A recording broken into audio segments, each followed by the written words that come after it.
The next morning, the house felt different. Too quiet. Too arranged. Every photo frame perfectly aligned. Every drawer closed with surgical precision. Celeste's touch was everywhere, erasing traces of the life we had before. My father sat by the window, staring into nothing. His coffee was cold. He didn't notice. I watched him try to remember the name of his neighbor, the one he'd known for decades. It slipped from his tongue like smoke. Celeste walked in wearing silk and a smile that didn't reach her eyes. "Your father had a restless night," she said softly. I nodded, though I knew the reason wasn't insomnia. On the desk were new documents. Bank statements. Property evaluations. The same handwriting from yesterday, hers. I picked one up, pretending to read casually. Her perfume stung the air beside me. "Financial preparation," she said. "Just simplifying things." I smiled tightly. Simplifying meant removing obstacles. And right now, I was the biggest one. For months, I'd handled my father's bills, medication, and appointments. He trusted me with everything, until Celeste arrived. Now he handed her envelopes, passwords, and decisions. I told myself I was being paranoid. But paranoia had weight. It pressed on my chest when I saw her texting during his calls. It whispered when I caught her checking the mail before anyone else. That night, I searched through the filing cabinet she'd reorganized. Neat folders, color-coded, labeled with care. Too much care. Hidden inside the retirement plan folder was a sticky note. "Transfer ASAP." Her handwriting again. The same cursive loops I'd seen on the other forms. I took photos quietly, the sound of my phone camera barely a breath. When I looked up, my reflection in the window looked like someone else. Tired. Angry. Afraid. Celeste's laughter drifted from the living room. She was charming my father again, telling stories that weren't hers. He laughed back, weakly, the sound half alive. I wanted to storm in, shout the truth, demand he see what was happening. But instead, I waited. The truth needed evidence, not emotion. Later, I found her in the kitchen polishing silverware that didn't need polishing. "You should rest," she said sweetly. "You look exhausted." I forced a smile. "I'm just thinking." Her eyes glinted. "Thinking can be dangerous," she said. That night, I lay awake listening to the creaks of the house. Every sound felt suspicious. Every silence heavier than before. I promised my mother I'd protect him. Now that promise felt like a war I never prepared for. Celeste slept peacefully down the hall. And I realized for the first time, the enemy was already inside our home. It happened on a Tuesday morning. The sun was sharp, cutting through the blinds like thin knives of light. Celeste's purse sat open on the counter, glossy and expensive. She was upstairs, helping my father dress for his doctor's visit. I reached for my keys and knocked the purse by accident. Something rolled across the floor. A small orange bottle stopped near my shoe. The label faced down. My pulse jumped. I picked it up carefully, my hands trembling just enough to betray me. Lorazepam. High dosage. Prescribed to no one in this house. The cap was loose, as if used too often. I stared at the name until the letters blurred. Sedatives. Strong ones. The kind that dull the mind and blur memories. The kind that make people forget who they are. Suddenly, all the pieces fit too well. My father's confusion. His sudden naps. His slurred speech at dinner. This wasn't age. It was control. I slipped the bottle into my pocket, heart pounding loud enough to fill the silence. When Celeste's heels clicked on the stairs, I froze. She smiled when she saw me. "Looking for something." "Dad's car keys," I lied. She tilted her head, eyes narrow but polite. "They're on the hook, dear, where they always are." Her tone was syrup, but the edges were razor sharp. I left the room without looking back. In my car, I texted Jenna, my old friend who worked at a pharmacy. Need you to check something. Urgent. I sent her photos of the bottle and waited. Minutes crawled. When the phone buzzed, her reply came fast. Gabby, this is serious. That's a high-potency sedative, not for casual use. She paused before the next message. If he's taking it unknowingly, it can mimic dementia. It can kill him. The air left my lungs. I gripped the steering wheel, staring at the house through the windshield. Celeste moved past the window, graceful and calm, like a woman with nothing to hide. But I knew now. She wasn't caring for him. She was doozing him, keeping him foggy, compliant, manageable. The perfect victim. I opened my phone again and began taking notes. Dates. Times. Symptoms. Patterns. If no one believed me, the proof would. That night, I watched her prepare his tea. 2 drops from a small vial before she stirred. I filmed it from my phone, hidden behind a stack of magazines. She turned, smiled sweetly. Would you like some too? My throat went dry. No, thanks. I carried the footage to my room like a secret weapon. When I replayed it, the sound of the teaspoon against the cup felt like a countdown. Something inside me hardened. There was no turning back now. The truth was poison, and she had been serving it every single day. I called my brother first. Aaron answered on the 3rd ring, his voice already impatient. I'm working, Myra. What's wrong this time? She's drugging him, I said flatly. There was silence, then a short laugh. You've got to stop this paranoia. Dad's fine. He's not fine. I found the medication. I have proof. Maybe it's prescribed. You're not a doctor. The line went dead. I stared at my reflection in the window, pale and furious. Next, I called Lily. She sounded tired, distracted. Maybe you're overreacting, she said softly. She's been good for him. He looks happier. Because he's sedated, I snapped. She sighed. You've been alone with him too long. It's getting to you. That hurt more than I expected. Even my own blood didn't believe me. When I hung up, the silence felt heavier than before. Celeste hummed downstairs, a cheerful melody that scraped my nerves raw. I sat on the floor, surrounded by files and notes, trying not to scream. The house smelled of lavender and deceit. Every smile from her was a blade. At dinner, she served roast chicken and poured wine. My father smiled vaguely, asking the same question twice in a row. Celeste laughed, brushing his hand affectionately. He forgets so easily these days, she said. Her eyes met mine. Challenge accepted. Maybe he forgets because someone wants him to, I replied. The smile faltered just slightly. But she recovered, quick as a fox. Stress does strange things to the mind, she said smoothly. My father looked confused, his fork hovering midair. Myra, please, not tonight. My throat tightened. Even he couldn't see her for what she was.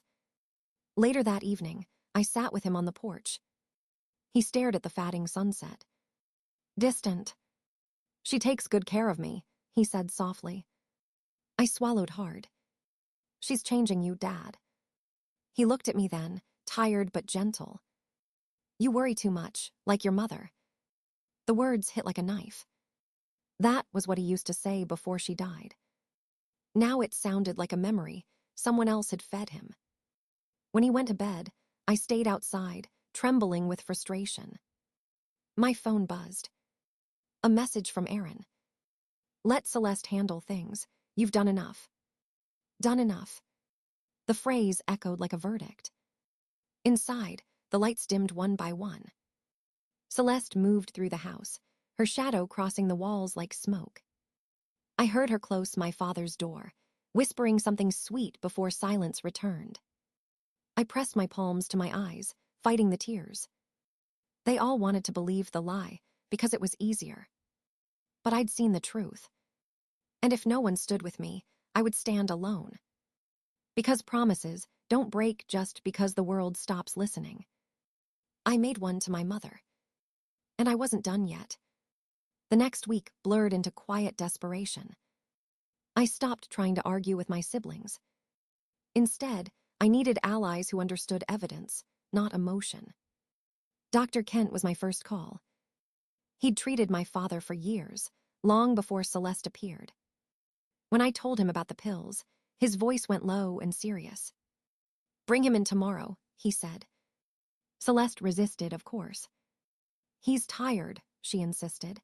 "He doesn't need another doctor visit." But I insisted harder. At the clinic, Dr. Kent examined him carefully.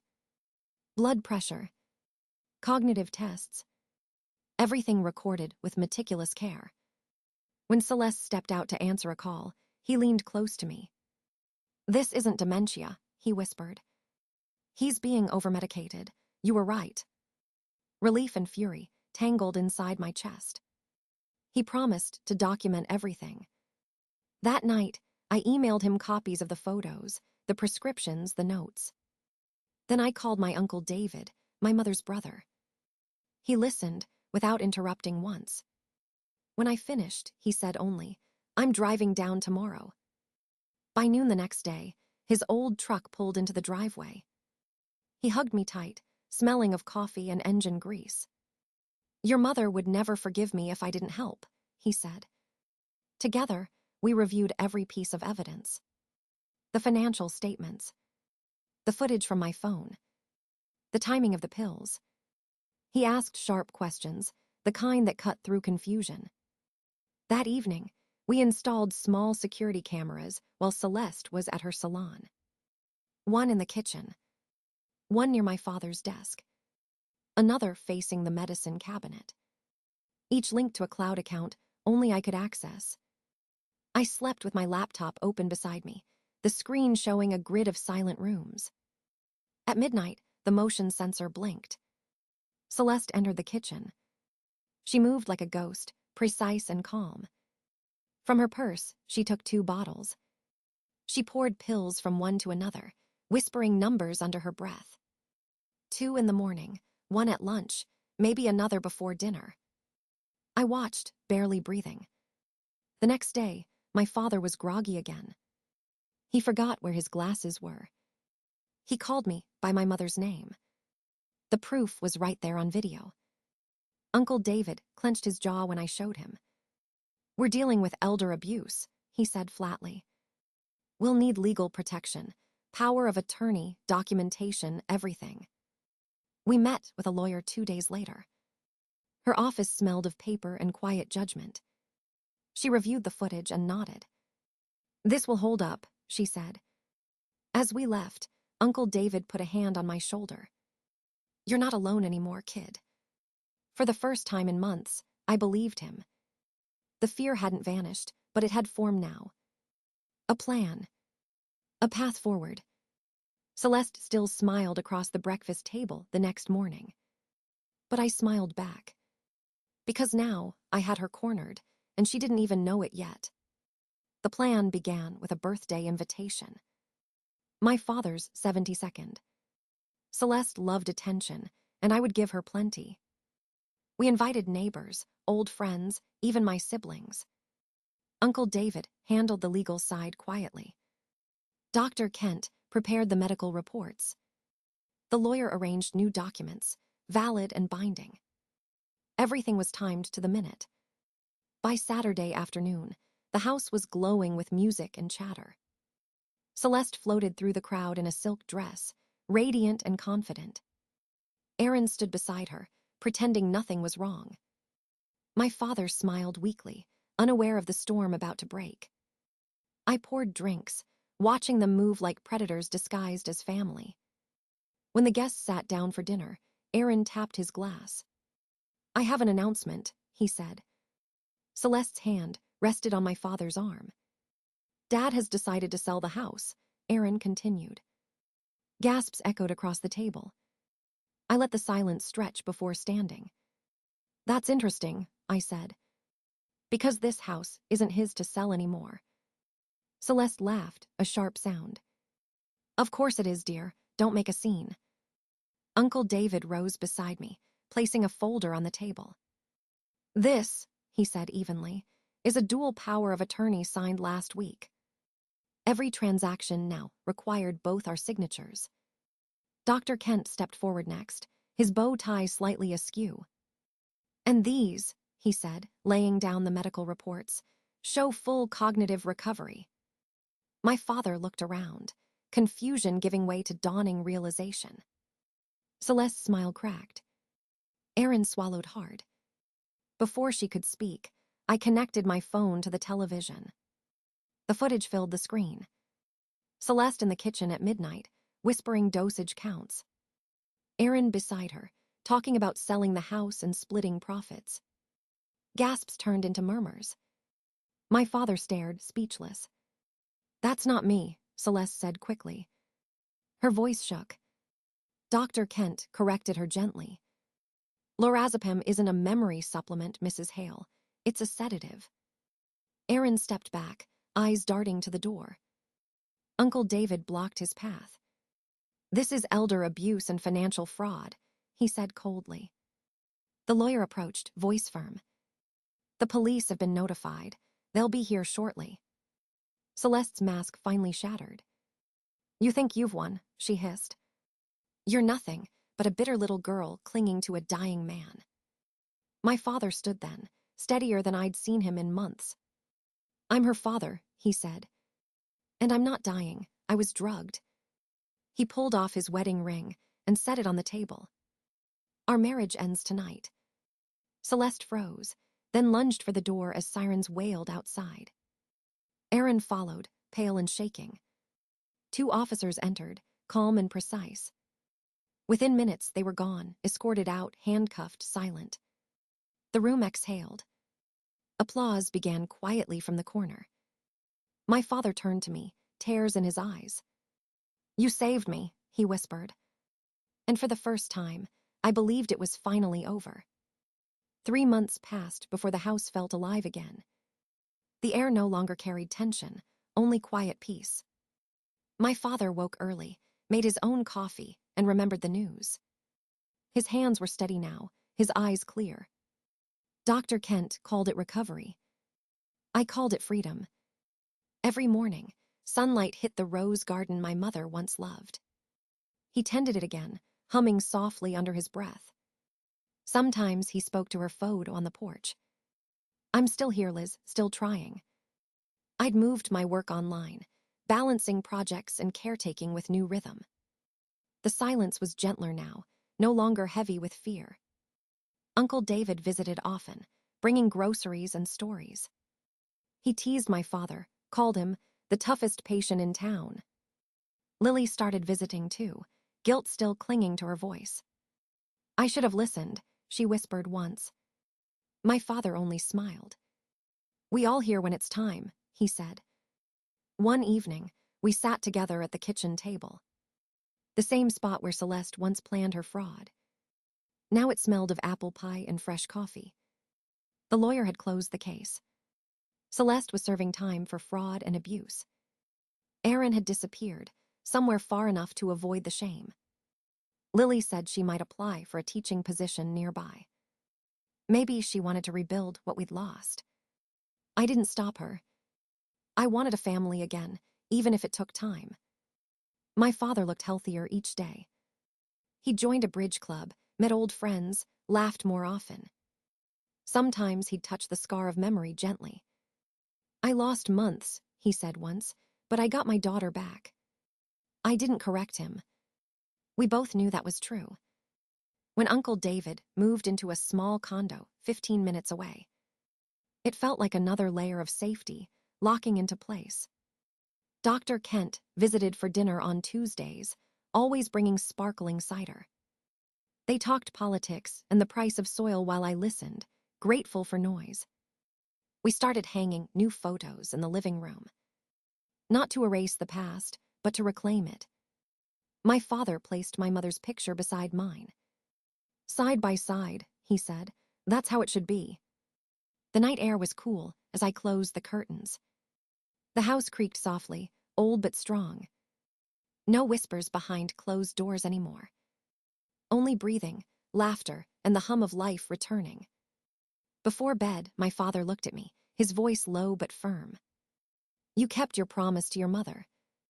I smiled, the weight of months finally lifting. Maybe, I said, but she helped me keep it. Outside, the roses swayed under the moonlight. Their petals glowed faintly, pink and calm.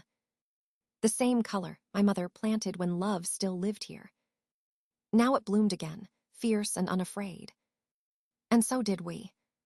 The evening light poured through the kitchen window. My father sat by the table, sorting through old photographs. Each picture carried a piece of what we'd fought to save. He looked up and smiled, soft and proud. You brought this home back to life, he said quietly. I wanted to tell him I'd only kept a promise. But maybe it was more than that now. It was survival. It was love refusing to die. Uncle David arrived with a bottle of cider, laughing as always. Lily followed, arms full of groceries and apologies. We cooked together, like nothing had ever broken. When we sat to eat, the room felt whole again. No ghosts. No lies. Only warmth. My father raised his glass, the reflection of the roses shimmering behind him. To family, he said. Not the kind we're born with, but the kind that stays when it matters. We drank to that. And for the first time in a long time, I didn't feel like a caretaker. I felt like a daughter again. Outside, the garden glowed in the fatting sun. Everything we lost had found its way home.